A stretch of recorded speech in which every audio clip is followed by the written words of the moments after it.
जय श्री हनुमान। एक बार की बात है, माता अंजना हनुमान जी को कुटी में लिटा कर कहीं बाहर चली गई।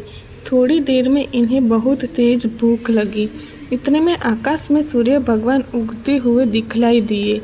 इन्होंने समझा यह कोई लाल लाल सुंदर मीठा फल है। बस एक ही छलांग में ये सूर्य भगवान के पास जा पहुँचे और उन्हें पकड़कर मुंह में रख लिया। सूर्य ग्रहण का दिन था। राहु सूर्य को ग्रसने के लिए उनके पास पहुंच रहा था। उसे देखकर हनुमान जी ने सोचा यह कोई काला फल है, इसलिए उसकी ओर भी झपटे। राहु किसी तरह भागकर देवराज इंद्र के पास पहुंचा। उसने कांपते हुए स्वरों में इंद्रदेव से कहा, भगवान, आज आपने यह कौन सा दूसरा राहु सूर्य को ग्रसने के लिए भेज दिया है? यदि मैं न भगा होता तो वह मुझे भी खा गया होता। राहु की बातें सुनकर भगवान इंद्र को बड़ा अचंभा हुआ। वह अपने सफ़ेद ऐरावत हाथी पर सवार हो हाथ में व्रज ले बाहर निकले।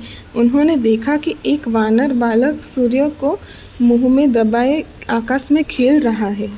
हनुमान ने भी सफ़ेद ऐरावत पर सवार इंद्र को देखा। उन्होंने समझा कि यह भी कोई खाने लायक सफ़ेद फल है। वह उधर भी झपट पड़े। यह देखकर देवराज इंद्र बहुत ही क्रोधित हो उठे। अपनी ओर झपटते हुए हनुमान से अपने को बचाया तथा सूर्य को छुड़ाने के लिए हनुमान की हनु पर वज्र का तेज प्रहार किया। वज्र के उस प्रहार से हनुमान का मुंह खुल गया और वह बेहोश होकर पृथ्वी पर गिर पड़े।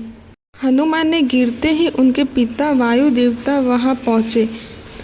अपने बेहोश बालक को उठाकर उन्होंने छाती से लगा लिया। माता अंजना भी वहां दौड़ी हुई आ पहुंची। हनुमान को बेहोश देखकर वह रोने लगी। वायु देवता ने क्रोध में आकर बहना ही बंद कर दिया। हवा के रुक जाने के कारण तीनों लोकों के सभी प्राणी व्याकुल हो उठे। पशु पक्षी बेहोश होकर गिरने लगे। पेड़ पौधे और फसलें कुम्हालाने लगी। ब्रह्मा जी इंद्र सहित सारे देवताओं को लेकर वायु देवता के पास पहुँचे। उन्होंने अपने हाथों से छूकर हनुमान को जीवित करते हुए कहा कि वायु देवता, आप तुरंत बहना शुरू करें। वायु के बिना हम सब लोगों के प्राण संकट में पड़ गए हैं। यदि आपने बहने में जरा भी देर की तो तीनों लोगों के प्राणी मौत के मुंह में चले जाएंगे। आपके इस बालक को आज सभी देवताओं की ओर से वरदान प्राप्त होगा। ब्रह्मा जी की बात सुनकर सभी देवताओं ने कहा, आज से इस बालक पर किसी प्रकार के अस्त्र शस्त्र का कोई प्रभाव नहीं पड़ेगा। इंद्र ने कहा, मेरे वज्र का प्रभाव भी अब इस पर नहीं पड़ेगा। इसकी हनु वज्र से टूट गई है, इसलिए इसका नाम आज से हनुमान होगा।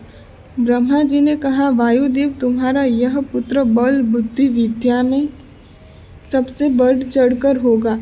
तीनों लोकों में किसी भी बात में इसकी बराबरी करने वाला दूसरा कोई न होगा। यह भगवान राम का सबसे बड़ा भक्त होगा। इसका ध्यान करते ही सबके सभी प्रकार के दुख दूर हो जाएंगे। यह मेरे ब्रह्मास्त्र के प्रभाव से सर्वथा मुक्त होगा। वरदान से प्रसन्न होकर ब्रह्मा जी एवं देवताओं की प्रार्थना सुनकर वायुदेव ने फिर पहले की तरह बहना शुरू कर दिया। तीनों लोगों के प्राणी प्रसन्न हो उठे। तो मित्रों, आपको ऐसे ही हमारे ऐसे स्टोरी भरे मस्ती भरे हनुमान जी के किस्से और भी सुनने हो तो प्लीज़ कमेंट बॉक्स में मेंशन कीजिए। हम आपके लिए सभी प्रकार की स्टोरियाँ लेकर आएंगे। थैंक यू, धन्यवाद।